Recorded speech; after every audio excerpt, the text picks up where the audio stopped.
Je me présente, je suis Christophe, l'associé de Bruno. Nous sommes deux marchands de jouets, commissaires de l'exposition Massillatoy qui a lieu ces 3 prochains mois à Marseille, dans l'enceinte du Mucem. Et nous y présentons la production de jouets marseillais de 1869 à 1970 environ. Environ 500 jouets sont présentés à l'exposition, de nombreux documents, des photos, et c'est un travail que nous avons entamé il y a une trentaine d'années. Le promeneur pourra découvrir un panaché de la production marseillaise. Une vingtaine de marques sont représentées et au fil de l'exposition, nous découvrons des vitrines dédiées à des fabricants spécifiquement.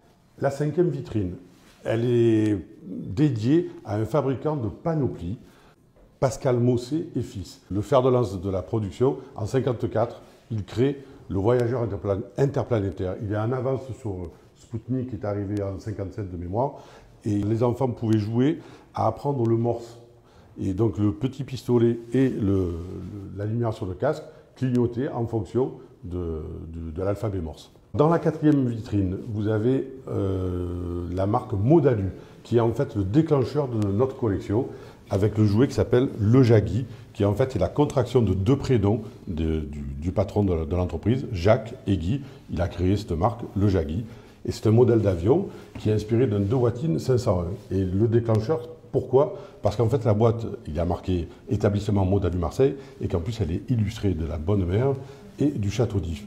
La prochaine vitrine que nous présentons à l'exposition est une vitrine de France Jouets, qui est le fabricant numéro 1 de Marseille, qui avait en pointe à Noël environ 500 employés dans son usine, donc c'était quand même une usine conséquente.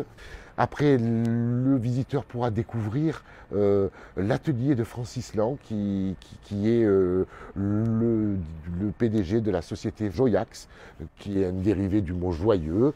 Et M. Francis Lang, nous avons rencontré cet homme plusieurs fois, et à son décès, son fils nous a permis de récupérer son atelier, la plaque de rue, les machines-outils, les pièces détachées, et le visiteur pourra découvrir une partie de l'atelier consacrée au travail du jouet en bois, à la peinture et à la tôle lithographiée. Il y a entre autres une décomposition de la fabrication d'un jouet en tôle lithographiée, la moto en l'occurrence. L'exposition se continue après avec une période plastique, donc nombreuses marques se sont mises au plastique, dont Mapou, Tout Moulage, Rex Jouet.